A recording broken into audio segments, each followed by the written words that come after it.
আর দেখবেন বাবা বড় লোকের ছেলেরা একটু খামখেয়ালি হয়, অপরাধ নেবেন না, কাউকে উদ্দেশ্য করে নয়, এদেরকে কিছু বলা যাবে না, মানে এদের জেদটা বেশি হয়, মানে ওরা যেটা মনে করবে তো সেটা ঠিক। তা বলদেব আচার্যের কাছে যেই না রঘুনাথকে নিয়ে গেল, রঘুনাথকে দেখে বলে উঠলেন বলদেব আচার্য, দাঁড়াও দাঁড়াও দাঁড়াও, শোনো, তোমার রঘুনাথকে আমি আমার চরণে আশ্রয় দিতে পারবো না। হিরণ্য দাস আর গোবর্ধন দাস চরণ ধরে বলছে, হে গুরুদেব, আপনি জানেন না অন্যান্য ছেলেদের মতো আমার রঘুনাথ নয়, একেবারেই আলাদা, আপনি ওকে একটু চরণে ঠাঁই দিয়ে দেখেন। ঠিক আছে, আমি আশ্রয় দিলাম, তবে দেখো গোবর্ধন, দেখো হিরণ্য, যদি কোনোদিন তোমার ছেলে ভুল কাজ করে আমি কিন্তু গলা ধাক্কা দিয়ে আশ্রম থেকে বের করে দেব। তাই হিরণ্য দাস আর গোবর্ধন দাস বলছে, আমাদের রঘুনাথ ভুল করতেই পারে না, কারণ আমরা ছোটবেলা থেকে তো দেখছি ও অন্যায় করবে না, আপনি একটু আশ্রয় দেন। এই জায়গাটা একটু আস্বাদন করবেন মায়েরা। আর ওই যে গোবর্ধন দাস আর হিরণ্য দাস রেখে এলো, বলদেব আচার্য প্রতিদিন ভাগবত পাঠ করে, নিত্য ভাগবত, আস্তে আস্তে আস্তে কথা নয়, নিত্য ভাগবত পাঠ করে। আর ওই ভাগবত আসরে সমস্ত পড়ুয়ারা বসে, রঘুনাথও বসে থাকে বাবা সবার সামনে। আচ্ছা মায়েরা, আপনাদেরও ঘরে তো সন্তান আছে, আমারও একটা ছেলে বসে আছে করতাল বাজাচ্ছে, আমিও একজন মা, তাহলে আমরাও মা, আমাদেরও সন্তান আছে, রঘুনাথও একটা সন্তান। সবাই বসে কত কি গল্প হাসি ঠাট্টা করছে, কিন্তু রঘুনাথ সবার সামনে বসে বাবা মন দিয়ে ভাগবত শুনছে। আচ্ছা মা, 5 বছরের ছেলে ভাগবতের কিছু বোঝে? কিছু বুঝবে? কিছু বুঝছে না, কিন্তু কেঁদে যাচ্ছে, গুরুদেব পাঠ করছে আর দেখছে রঘুনাথ কাঁদছে। তা পাঠ শেষ করে রঘুনাথকে কাছে নিয়ে বলছে, রঘু,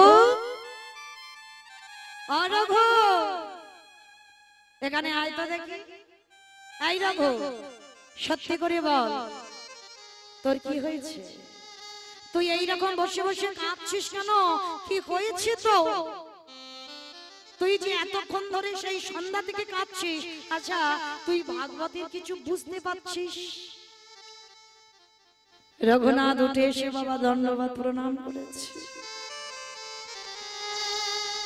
প্রণাম করে বলছে, হে গুরুদেব, আমি কিছু বুঝি না বুঝি আমি তো কাঁদছি একটা কারণ, একটা কারণে। কি কারণে? কি চাস তুই? কার জন্য কাঁদছিস? গুরুদেব, আমার একটাই মনে ভাবনা, আমি কি তারিফ পাবো না? গুরুদেব,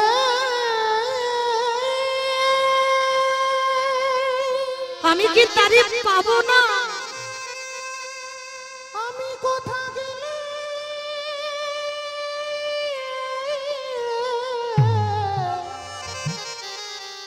কৃষ্ণ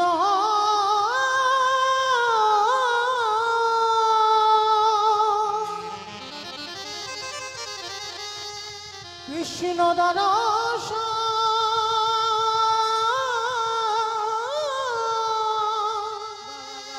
দর্শন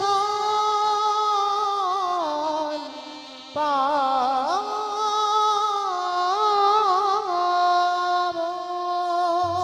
বলো না গুরুদেব, আমি কোথায় গেলে তাকে পাবো? একটা কথা মনে রেখো বাবা, ভগবান পেতে গেলে আগে হৃদয়ে আকুলতা চাই, আর যত আকুলতা হবে তত তোমার হৃদয়টা ছটফট করবে ভগবানের জন্য, তাহলে জেনে যাবে বাবা খুব তাড়াতাড়ি তোমার ভগবত দর্শন হবে। এই কথাটা বাবা শ্রী শ্রী রামকৃষ্ণ পরমহংসদেব ওই নরেন ঠাকুরকে প্রশ্ন করেছিল, ঠাকুর, ভগবান পেতে গেলে কি করতে হবে গো? ভগবান পেতে গেলে কি হয় গো? আমি যে ভগবান পাবো আমার কি অনুভব হবে? তাহলে দাঁড়া, আমি তোকে দেখাচ্ছি বেটা। এইবার দক্ষিণেশ্বর কালীবাড়িতে ঠাকুর থাকে, আর দক্ষিণেশ্বর কালীবাড়ি থেকে বাবা ওই শ্রী শ্রী রামকৃষ্ণ পরমহংসদেব নরেনকে ডেকেছে, নরেন আই নরেন আয়। এইবার ওই গঙ্গার ঘাটে স্নান করতে নেমেছে, আর যেই না স্নান করতে নেমেছে বাবা, সঙ্গে সঙ্গে ডুবটা দিয়েছে। আর আমার ঠাকুর কি করেছে, নরেনের মাথাটা নিয়ে জলের ভিতরে একেবারে চেপে, আর যেই না জলের ভেতরে চেপে ধরেছে, আর একজন যদি বাবা ডুব দেয় আর কেউ যদি মাথাটা নিয়ে ধরে চেপে থাকে কি দশা হবে? মানে মরে যাবার মতো আকুপাকু করবে না হৃদয়টা, মানে ছটফট করছে ছটফট করছে। আর যেই না ঠাকুর ছেড়ে দিয়েছে, নরেন বাবা একেবারে হাঁপিয়ে গেছে, জল থেকে উঠে পড়েছে। উঠে পড়েই বলছে, এই জন্য তোমায় বলে পাগল। তার ঠাকুর খিলখিল করে হাসছে, আমায় পাগল বললি কেন? পাগল না, আমি তোমাকে জিজ্ঞাসা করলাম ভগবান পেতে গেলে কি করতে হয় বলো, আর কি রকম হয় অনুভব সেটা বলো। আর আমি স্নান করলাম, তুমি আমার মাথাটা নিয়ে জলের তলায় চেপে ধরলে। আর ঠাকুরের বই যারা পড়েছেন বাবা, উদাহরণ ছাড়া তো ঠাকুর কথা বলে না। দেখবেন ঠাকুর যা যা কিছু করে সব উদাহরণ। তার যেই না মাথাটা চেপে ধরেছে, তার ঠাকুর প্রশ্ন করছে, হ্যাঁ রে নরে, যখন মাথাটা চেপে ধরেছিলাম তোর এই ভিতরটা কিরকম হচ্ছিল বলতো? বলে সাদে বললাম তোমায় পাগল, বলে আর একটু হলে তো আমি মরে যেতাম, আমার ভিতরটা যেন আকুপাকু করছিল, এই যেন প্রাণটা চলে যায়, এই যেন প্রাণটা চলে যায়। নরে, ভগবানকে পেতে গেলে যেদিন তোর হৃদয়ে ওই রকম আকুলতাটা আসবে, ভগবান পেতে গেলে যেদিন তোর হৃদয়টা ওই রকম ছটফট করবে, যেন এই প্রাণ বেরিয়ে যায়, এই প্রাণ বেরিয়ে যায়, যদি করতে পারিস তাহলেই তুই জানতে পারবি যে তোর ভগবত কৃপা হবে। নিতাই গৌর প্রেমানন্দে। ঠিক আজকের বাবা ঠিক এই রকম রঘুনাথের দশা। ছোট্টবেলা থেকে রঘুনাথ ওই আশ্রমে বসে আর নয়ন জলে কাঁদে আর বলে, আমি কি তারে পাবো না, আমি কি তারে দেখা পাবো না। কৃষ্ণ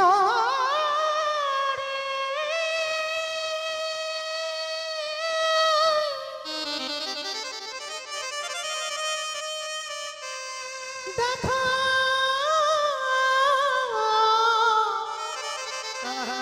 দেখা দে,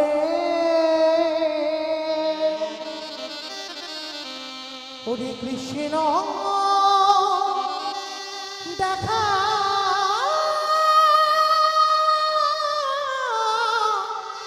দেখা দে।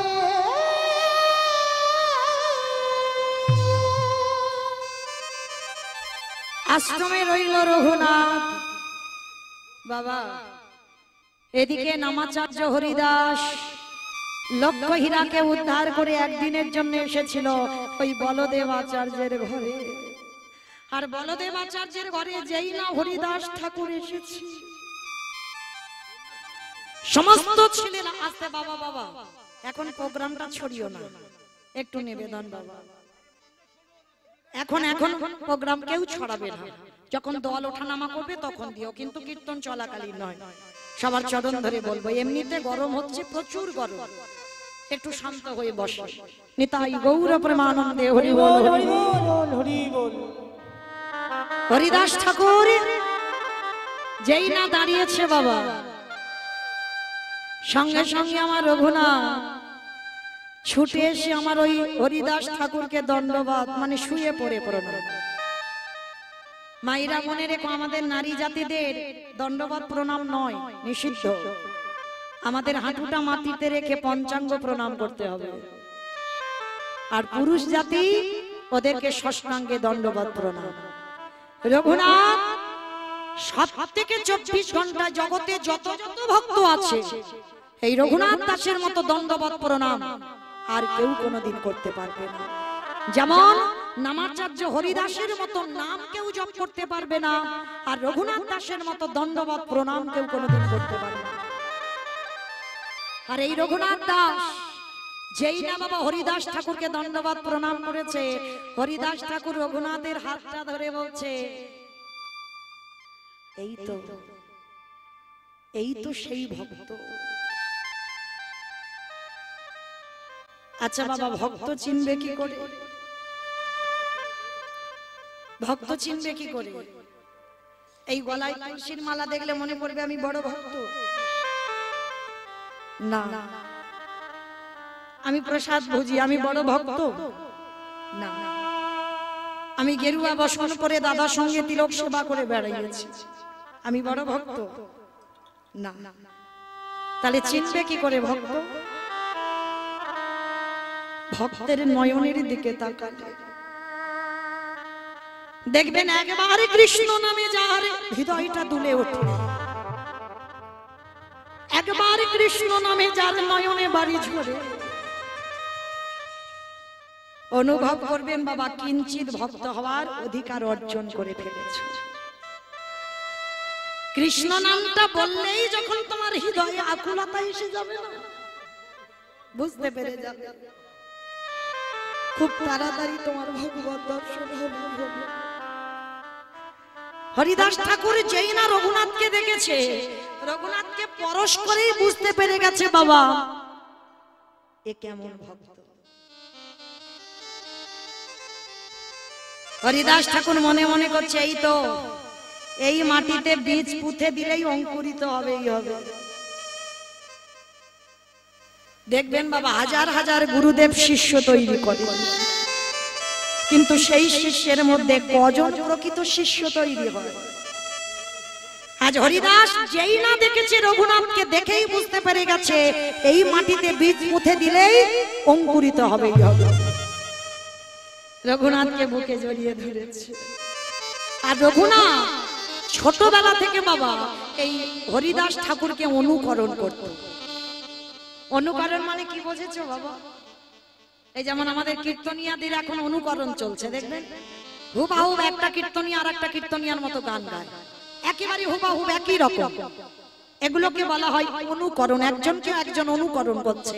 তো তখনকার দিনে রঘুনাথ অন্য কিছু অনুকরণ নয়, হরিদাস ঠাকুরের কোন কোন জিনিস অনুকরণ করত?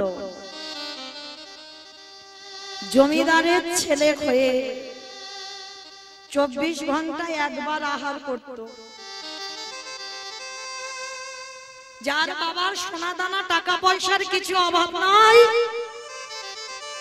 তার শরীরে কোনো অলংকারও ছিল না। হরি বল, হরি বল।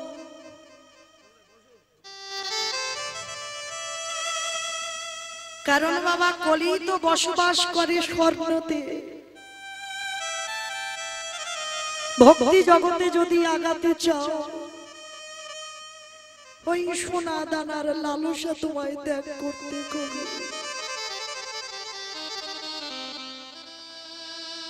অনেক গহনা পড়ে থাকলে অহংকারে জন্মে যাবে, তোমার ভজন পথে বাধা হয়ে দাঁড়াবে। রঘুনাথের জমিদারির ছেলে হয়েও পরনে একটা বহির্বাস আর একটা অন্তর্বাস, সেও বাবা জীর্ণ মলিন শত চিত্র। কৃষ্ণ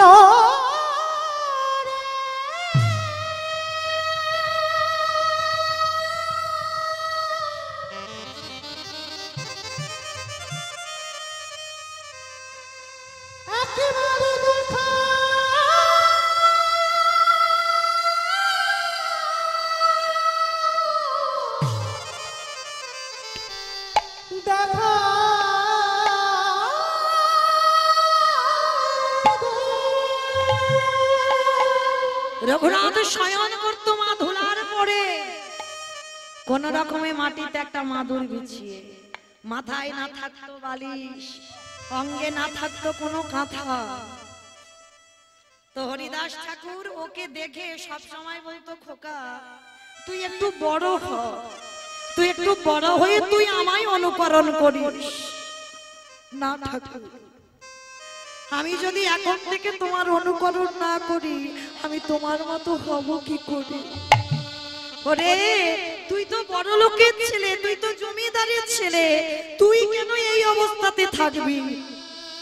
আচ্ছা চরণ দুটো জড়িয়ে ধরতো, বলো না গো আমি কি তারে পাবো না?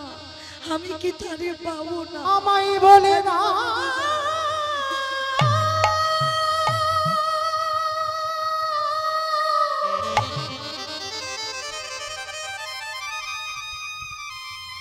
আমি কোথায় গেলে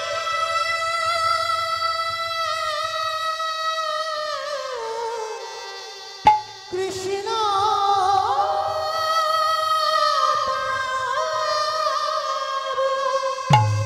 কৃষ্ণ ছাড়া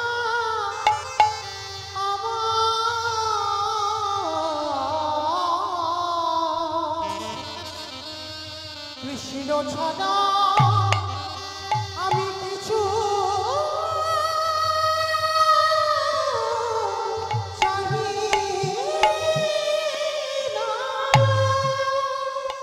সব সময় রঘুনাথের মনে শুধু একটাই ভাবনা, অন্য কোনো ভাবনা নয়, আমি কি তারে পাবো না?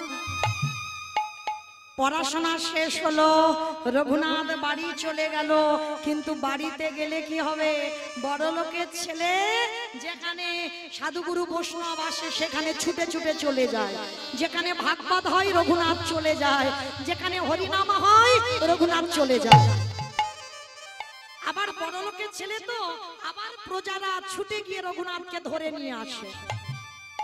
শেষে বাবা জ্যাঠা বিরক্ত হয়ে গেল, বিরক্ত হয়ে গিয়ে রঘুনাথকে ঘরে বন্দি করে রাখলো, শিকল দিয়ে বেঁধে রাখলো। কি গো মাইরা, ভোলানো যায়? একবার যদি তুমি আমার কৃষ্ণকে ভালোবেসে ফেলো,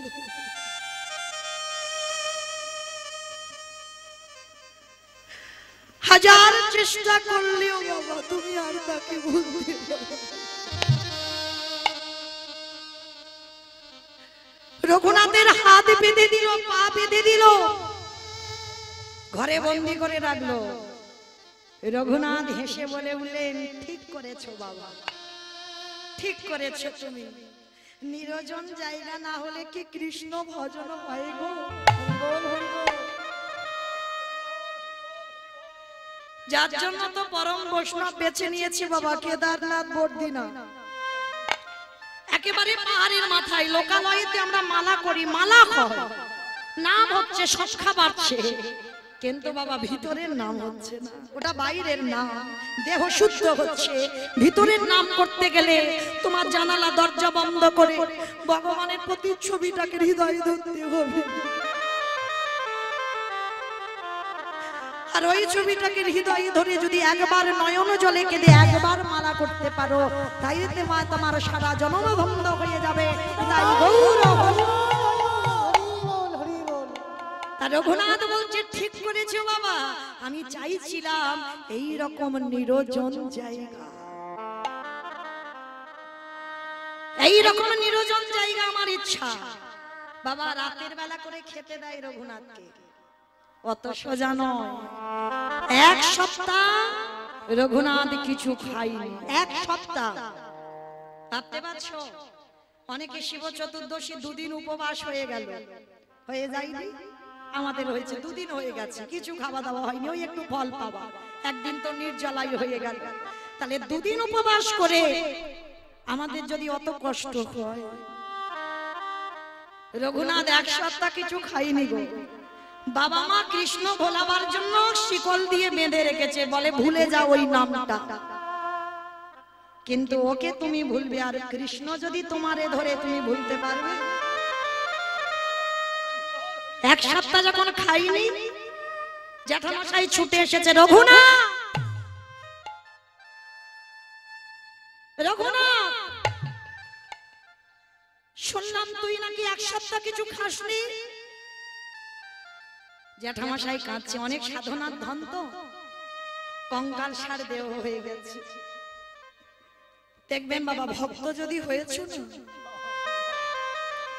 তোমার এই দেহটা কঙ্কাল সার হয়ে গেছে।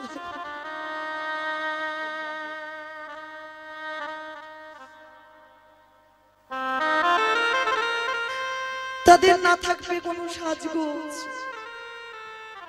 না থাকবে কোনো এলাক পোশাক,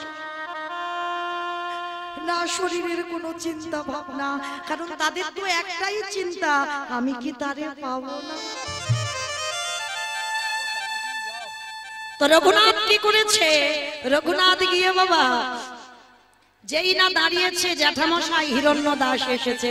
রঘুনাথ বল না বাবা, তোর কি হয়েছে? তুই কিসের জন্য কাঁদছিস? এক সপ্তাহ নাকি তুই কিছু খাসনি। আচ্ছা ঠিক আছে, আমি কথা দিলাম বাবা, আর আমি তোকে বাধা দেব না। বল তুই আমার কাছে কি চাস? জ্যাঠামশাই, আমি যা চাইবো তুমি আমায় দেবে। কেন দেব না বাবা? একবার তুই বল না বাবা কি চাস? না ওই রকম করি নয়, আগে ত্রিসত্য করো, তুমি আমি যা চাইবো তাই দেবে। ঠিক আছে বাবা, আমি ত্রিসত্য করলাম, তুই যা চাইবি আমি তোকে দেব। বল তুই কি চাস? মনে রেখো তুমি ত্রিসত্য করেছো, তাহলে দাও। কৃষ্ণ এনে দাওয়া,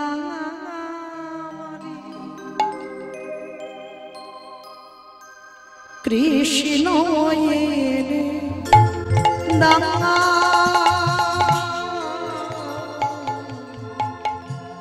কৃষ্ণ এনে দাও আমারে,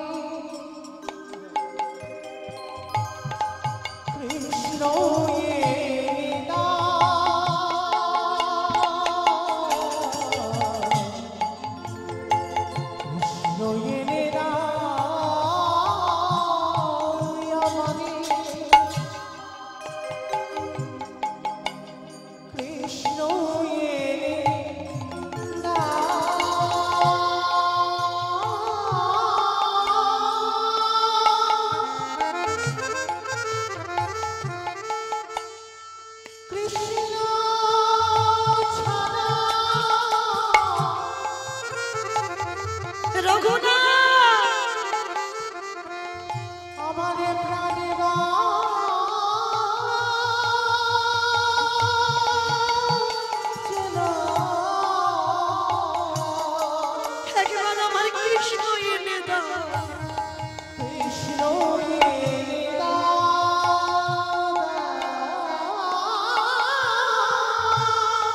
কৃষ্ণ ছাড়া আমার প্রাণে বাঁচে না।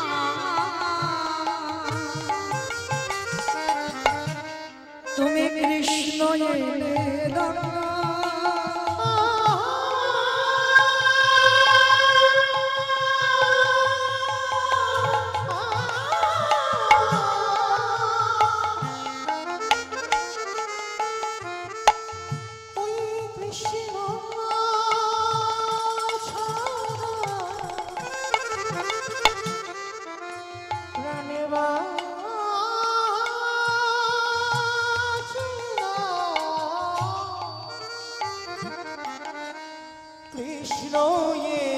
দাও, জেঠু কেউ বোঝে না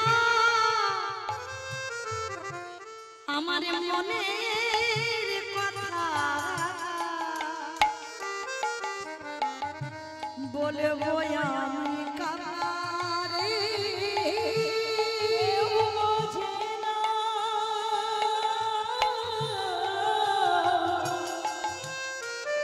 আমার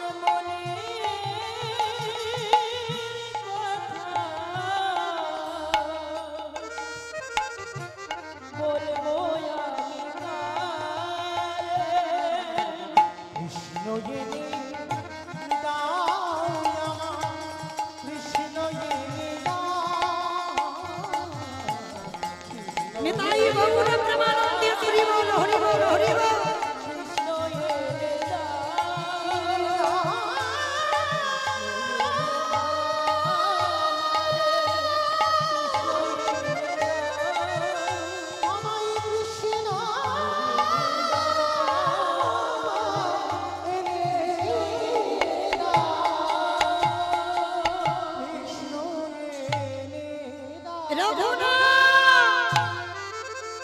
রঘুনাথ, তুই তো কেঁদে কেঁদে মরে যাবে কৃষ্ণ কৃষ্ণ বলে।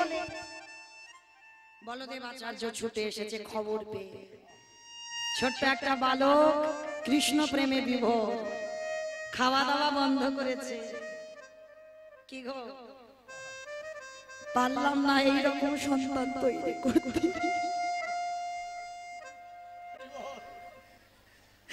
হলো না।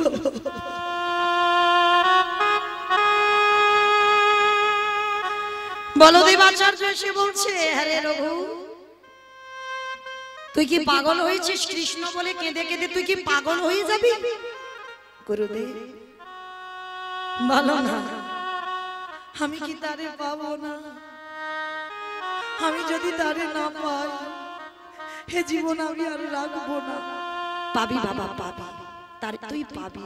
তবে শোন, কৃষ্ণ বলে কাঁদিস না। রাধা কৃষ্ণ একাত্মা দুই দেহ ধরি, অনন্য বিলাস রস আস্বাদন করি। এই দুই ভাব এবে চৈতন্য গোসাই, ভাব রস আস্বাদিতে দোহে কোথায়। নিতাই গৌর কৃষ্ণ প্রমাণ। কৃষ্ণ বলে কাঁদতে হবে না, ওই কৃষ্ণ বলিতে গৌর হয়ে এসেছে।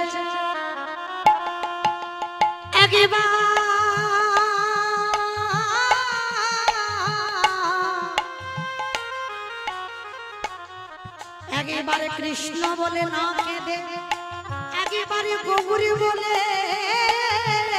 কেঁদে। গৌরী হে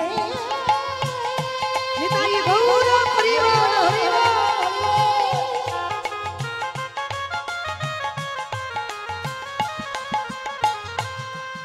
ও গো দয়ামা,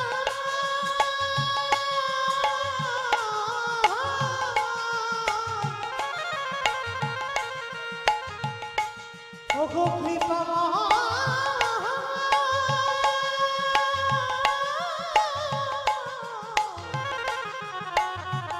একেবারে করুণা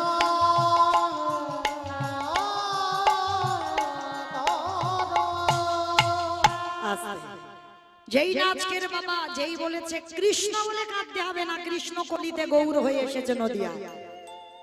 গুরুদেব মানে আমার কৃষ্ণ কলিতে গৌরাঙ্গ বলে, হ্যাঁ, তাহলে আজকে থেকে তুই কৃষ্ণ বলে নয়, আজকে থেকে গৌর দর্শনে যাবি। তাই হিরণ্য দাস আর গোবর্ধন দাস বলছে, আমি যখন কথা দিয়েছি চল তোকে নিয়ে নদিয়ায় একবার ঘুরে আসি, তোর কৃষ্ণ দেখি আনি। আজকে ছেলের হাত ধরে নিয়ে গেল নবদ্বীপের মাটিতে। বাবা যেদিন নদিয়ায় গেছে, গিয়ে সংবাদ পেল 24 বছর বয়সে নিমাই সন্ন্যাসী হয়ে গেছে। দর্শন হলো না, অত সোজা নয়। গুরু দর্শন, কৃষ্ণ দর্শন জগতে বড় দুর্লভ। হাজার বার যদি মনে করো আমি দীক্ষা নেব, দীক্ষা নেব, দীক্ষা নেব না, কৃপা যতদিন না হবে তুমি 10 বার যাবে আর 10 বার ফিরবে, হবে না। আর কৃপা যেদিন হয়ে যাবে বাবা, সেদিন তোমাকে কেউ আর আটকে রাখতে পারবে না। সে যেখানে থাকো বাবা, তুমি যদি যেতে না পারো, গুরু তোমার কাছে এসে হাজির হয়ে যাবে। এই বিশ্বাস যাদের আছে বাবা, তারাই বিশ্বাস করে। আর যাদের বিশ্বাস নাই তাদের শুনেও লাভ নাই, কিন্তু যাদের বিশ্বাস আছে। তো আজকে কি করেছে, রঘুনাথ গেল কিন্তু শুনলো নিমাই সন্ন্যাসী, তাহলে কি হবে? ফিরে এলো কিছুদিন পর।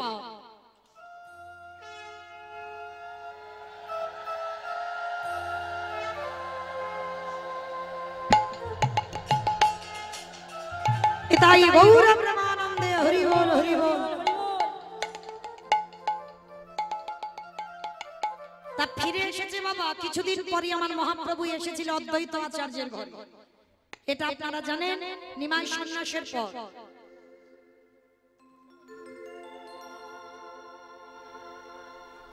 রাধে ভক্তচরণে আমার একটা নিবেদন, কেউ বারে বারে হরিবাসরে আসবেন না। আমি বলছি বলে যেন কেউ কষ্ট পাবেন না বা মনে কিছু করবেন না যে কীর্তনিয়া বলছে, কিন্তু বারে বারে যদি আসেন তো কীর্তনের একটু ব্যাঘাত হয়। তার জন্য আপনাদের কীর্তনের শেষে আমি একটু বাইরে গিয়ে দাঁড়াবো, তখন আসবেন, কিন্তু কীর্তন চলাকালীন নয়। নিতাই গৌর প্রেমানন্দে হরি বল, হরি বল। আজকে কি করেছে বাবা, রঘুনাথ যখন খবরটা পেয়েছে অদ্বৈত আচার্যের ঘরে সন্ন্যাসের পরে নিমাই এসেছে, তাই হিরণ্য দাস আর গোবর্ধন দাসের সঙ্গে করে নিয়ে আমার রঘুনাথ গিয়েছিল ওই অদ্বৈত আচার্যের ঘরে শান্তিপুরে। আর শান্তিপুরে যেই না গিয়ে দাঁড়িয়েছে, গিয়ে কি দেখছে জানো, রসে তনু ঢর ঢর গৌর কিশোর বহর। আস্তে আমাইরা সন্ধ্যেবেলায় আমাদের ভজনটাও হয়ে যাবে আর কীর্তন শোনাটাও হয়ে যাবে, মানে আমাদের ভজনও হবে আর শ্রবণও হবে আর কীর্তন গাওয়াও হবে। একটু উলুধ্বনি দাও দেখি। রসে তনু ঢর ঢর গৌর কিশোর বহর। আরে রসে তনু ধর ধর গৌর কিশোর বড়। রসে তনু ঢর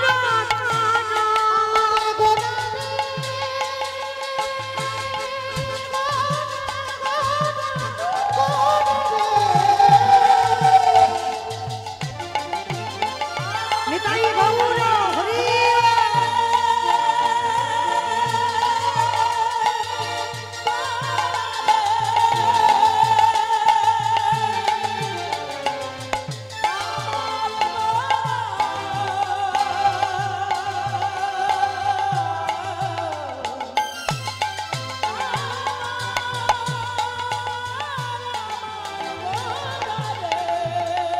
আরে রসে তনু ধর ধর গৌর কিশোর বড়।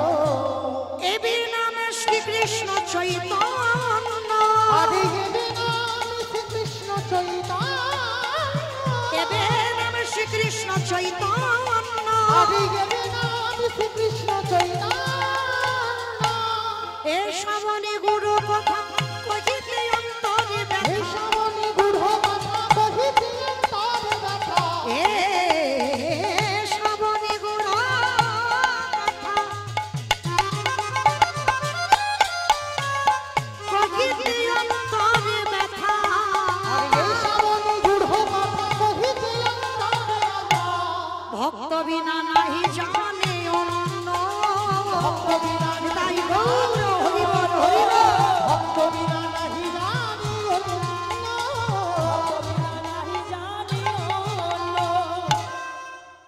সমস্ত ভক্তদের মাঝখানে দাঁড়িয়ে আছে রঘুনাথ।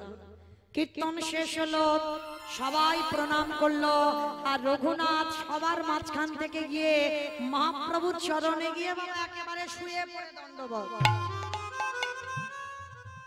ওই যে বললাম ভক্ত ভক্তরেই চিনতে পারে। যেই না রঘুনাথ দণ্ডবত সঙ্গে সঙ্গে হাতটা ধরে তুলেছে। বাবা বাবা, এই তো সেই পেয়ে গেছে আমার আপনজন। নিতাই চাঁদকে বলল, দাদা আমি যে পাত্রে প্রতিনিয়ত প্রসাদ পাই ওই পাত্র থেকে প্রসাদ এনে আমার রঘুনাথকে একটু প্রসাদ দাও। কৃপা হয়ে গেল। যারা এতদিন সঙ্গে ছিল তারা মহাপ্রভুর উচ্ছিষ্ট প্রসাদ পেল না, আর আজকের প্রসাদ পেয়ে গেল। আর যেই না প্রসাদটা দিয়েছে বাবা, ভক্তি তো পেয়ে গেল, ভগবত দর্শন হয়ে গেল। তা কিছুদিন থাকে রঘুনাথ মহাপ্রভুর চরণ সেবা করে, আর সেবা করতে করতে আজকে বেশ কিছুদিন কেটে যাবার পরে রঘুনাথকে ডেকেছে, রঘুনাথ এবার আমি ঘরে ফিরব, আমাকে যেতে হবে জগন্নাথ ধাম, পুরী ধাম। থাকো তুমি এখানে, তোমার বাবা মার রাজত্ব দেখভাল করো, চলে যাও, তুমি তোমার আদি সত্য গ্রামে ফিরে যাও। না না গৌরহরি, আমি তো ফিরে যাব বলে আমি তোমার চরণে আসিনি। তুমি কেন আমাকে পাঠিয়ে দিচ্ছ? আমি ফিরবো বলে আসিনি, আমি তোমার চরণে আশ্রয় পেতে চাই। রঘুনাথ একটা কথা মনে রেখো, মর্কট বৈরাগ্য ধারণ করো না। মর্কট কাকে বলে? বানর। হনুমান কিন্তু ত্যাগী আর বানর ভোগ। ওই জন্য মহাপ্রভু বলছে বাবা চৈতন্য ভাগবতে, মর্কট বৈরাগ্য ধারণ করবে না। লোক বৈরাগ্য যেন তুমি ধারণ কোনোদিন না করো। যেটা তুমি সঠিক ভজনের পথে আগাতে পারবে তুমি সেই ভজনের পথে আগাও, কিন্তু লোক দেখানি ভজন তুমি কোনোদিন করবে না। তাই পড়াশোনা করেছো, বড় হয়েছো, বাবা মার কাছে ফিরে যাও আর বাবা মার জমিদারি দেখভাল করো। না প্রভু, আমি তো পৃথিবীতে জমিদারি দেখবো বলে আসিনি, আমি তো বলে এসেছিলাম কৃষ্ণ ভজিবার তোরে সংসারে আইল,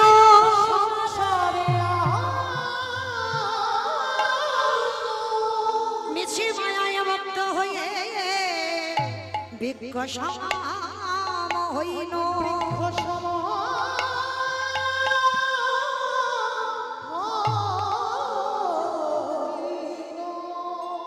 তুমি কেন বোঝো না, কেন বুঝতে চাইছো না? আমি তো এই দেহটা কৃষ্ণ সেবার জন্য পেয়েছি।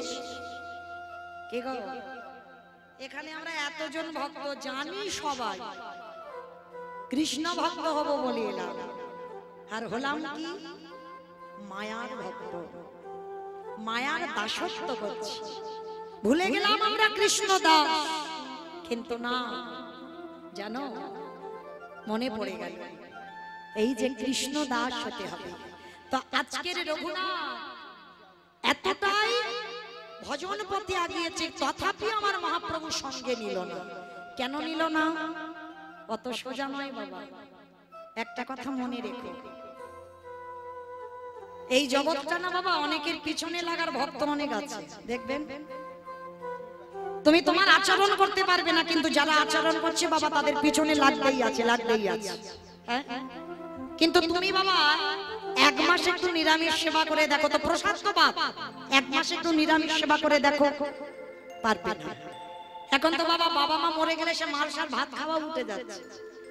জোর 5 দিন খাবে, বলে বাবা ওই 15 দিন আমার দ্বারা হবে না, 5 দিন খাবে বা ওই যে 1 সপ্তাহ খাবে বা 3 দিন, সন্তান হয়েও পাচ্ছে না। কিন্তু বাবা মনে রেখো এই যে সময়টা সবথেকে শুদ্ধ সময়, ব্রহ্মচর্য পালন করা হয়। পিতা মাতা মরে গেলে আমরা না বলি না অসহজ হয়েছে, অসহজ হয়েছে, না, সবথেকে শুদ্ধ তুমি তখন, কারণ তুমি এই যে হংসী আহার করছো, তুমি ব্রহ্মচর্য পালন করছো, তুমি মেঝেতে তুমি ক্ষৌর কার্য করছো না, তারে তোমার মতো পবিত্র সেই সময় আর কেউ থাকে না। যারা প্রকৃত জ্ঞানী হবে তারা কোনোদিন বলবে না ওইটা অসহজ, তোমাকে ছুঁলে আমি অপবিত্র হয়ে যাব, না, তোমাকে ছুঁলে আরো আমি পবিত্র হব। কেন? তখন তুমি ব্রহ্মচর্য পালন করো, আর তোমার মতো পবিত্র তখন আমিও পর্যন্ত নয়। নিতাই গৌর প্রেমানন্দে হরি বল। তাই রঘুনাথ কি করেছে বাবা? রঘুনাথ যখন ফিরে এসেছে, রঘুনাথ ফিরে এলো, মহাপ্রভু সঙ্গে নিল না, কিন্তু একটা কথা বলেছিল, রঘুনাথ তুমি ভজন করে যাও, যেদিন সঠিক সময় হবে তোমাকে আমার কাছে আসতে হবে না, আমি নিয়ে নেব আমার কাছে।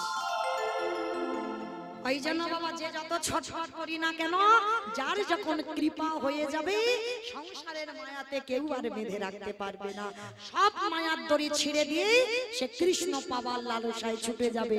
যেটা নরোত্তম করেছিল, যেটা জমিদার লালা বাবু করেছিল, ভুরি ভুরি প্রমাণ দেওয়া আছে বাবা। তো আজকে কি করেছে? রঘুনাথকে আটকাবার জন্য রঘুনাথকে বিয়ে দেওয়া হলো। যার সঙ্গে বিয়ে দেওয়া হলো নাম ছিল তার রত্নাবতী। এইবার রত্নাবতীর সঙ্গে বিয়ে দেওয়া হলে কি হবে? যে সময়টা ছিল ফুলসজ্জার রাত। মায়েরা, এখানে আমরা বউ হয়েছি, আমরা স্ত্রী হয়েছি, কিন্তু আমরা সহধর্মিণী নয়। বেশ, হরি বল। তা যেই না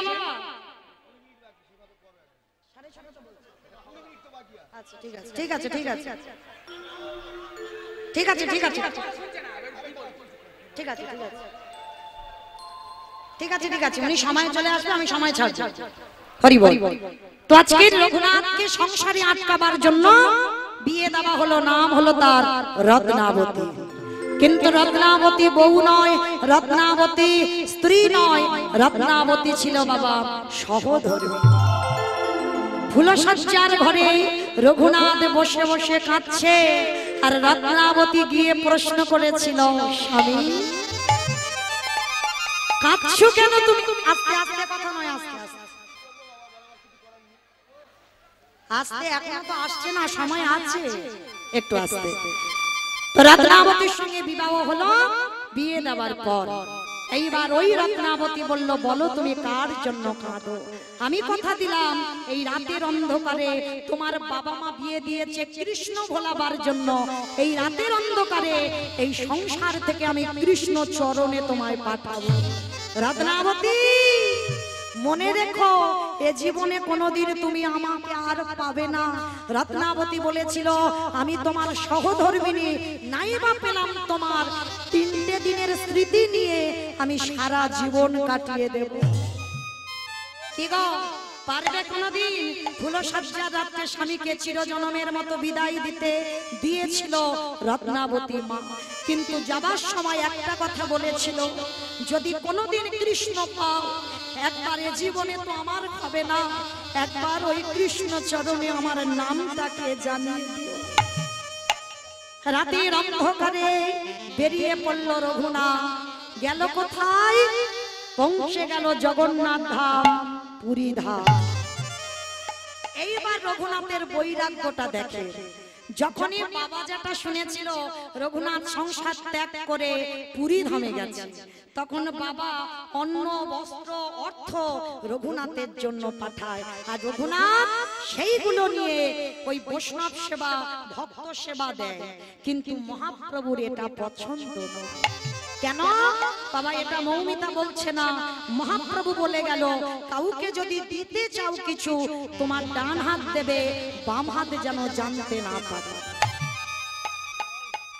অনেকে আছে না বাবা, স্টেজের উপরে উঠে কাউকে নাম ধরে ধরে ডেকে বস্ত্র দিচ্ছে, কম্বল দিচ্ছে না। তাতে কি হয়? তাতে তাকে ছোট করা হয়, তাকে অপমান করা হয়, সমাজে দেখিয়ে দেওয়া হয় ওর অন্যের অভাব, বস্ত্রের অভাব, ওই জন্য আমি ওকে দান করছি না। এটা মৌমিতার কথা নয় বাবা, যেন ভুল বুঝবেন না। বলছে মহাপ্রভু রঘুনাথকে, তোমার বাবা যেটা অহংকার, আর তোমারও সেই অহংকার আসবে, আমি পছন্দ করি না রঘুনাথ। বন্ধ করে দিল, খবর দিল আদি সত্য গ্রামে কেউ যেন অন্ন বস্ত্র কিছু না পাঠায়। দিন চলে কি করে? লোকের দ্বারে দ্বারে মাধুপুরি করে খায়, সেটাও মহাপ্রভুর পছন্দ নয়। তাহলে কি করি? আনন্দ বাজারে বসে থাকে। আনন্দ বাজার চেনো তো? ওই জগন্নাথের প্রসাদ যেখানে বিক্রি হয়, ওটা আনন্দ বাজার। ওইখানে রঘুনাথ বসে থাকতো, আর যা যা প্রসাদ বেশি হতো রঘুনাথ ওই প্রসাদই পেত। তাতেও প্রভুর পছন্দ নয়। তাহলে কি করবে? মানে কিরকম ঘষে মেজে নিচ্ছে দেখো ভক্তকে, অত সোজা নয়। কৃষ্ণ ভজন এমনি এমনি। তাহলে কি অনাহারি অনিদ্রায় কাটাবি না? তাহলে কাটাবি কি করে? ওই জগন্নাথের সিংহ দুয়ারে বসে আছে রঘুনাথ। 1 সপ্তাহ হয়ে গেল কিছু খাচ্ছে না। এগো বাঁচতে কি আর পারে? কিছু তো মুখে দিতে হবে। কি দিচ্ছে? জগন্নাথের নালা দিয়ে প্রসাদই ভেসে যাচ্ছে, পচা গলা প্রসাদ। রঘুনাথ তুলে নিয়ে ধৌত করে লবণ দিয়ে সবে মুখে দিতে যাবে, মহাপ্রভু পিছন থেকে এসে হাতটা ধরেছে। রঘুনাথ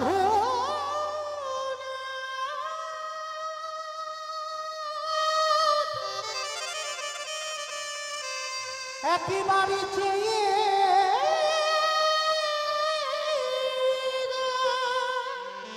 যেই না তাকিয়েছে, মহাপ্রভু প্রসাদই চাইছে না। না প্রভু না, এটা তো পচা প্রসাদ। ওরে মূর্খ, প্রসাদ কোনদিন পচা হয়? প্রসাদ কোনদিন গলা খায়? প্রসাদ কোনদিন বাসি খায়? প্রসাদ জীবনে পচে যায় না। প্রসাদ প্রসাদই হয়। ভগবান সেবা করলে প্রসাদ, ভক্ত সেবা করলে মহাপ্রসাদ। নিতাই গৌর প্রেমানন্দে। জোর করে রঘুনাথের হাত থেকে আমার মহাপ্রভু ওই পচা গলা প্রসাদ কেড়ে নিয়ে বদনে দিয়েছে। মহাপ্রভু এই ভক্তের উচ্ছিষ্ট বড় ভালোবাসেন। আর যেই না বদনে দিল, সঙ্গে সঙ্গে রঘুনাথ জড়িয়ে ধরেছে চরণ দুখানা। মহাপ্রভু বলছে, ওরে তোর আশ্রয় চরণে নয়, আয় আয় আমার বুকে আয়। রঘুনাথ, আজ থেকে জানলাম তোর মতো ভক্তে, তোর মতো বৈরাগ্য আর পৃথিবীতে কারোর হবে না। নিতাই গৌর প্রেমানন্দে। রঘুনাথ চলে গেল রাধা কুণ্ডের তীরে, আর রাধা কুণ্ডের তীরে গিয়ে হা রাধে বলে কাঁদলো। রৌদ্র প্রখর তাপ, রাধারানী নিজের বস্ত্রটা আচ্ছাদন করে রেখেছে। পিছনে তাকিয়ে দেখলো রাধারানী একা দাঁড়িয়ে আছে। রঘুনাথ বলল, রাধে তোমাকে একা নয়, কৃপা করে তুমি যুগল রূপে দর্শন দাও। রাধা কুণ্ডের তীরে যেখান থেকে রঘুনাথের উৎপত্তি হলো, সেইখানে জীবনের শেষ সময় আমার যুগল মাধুর্য দর্শন করলেন।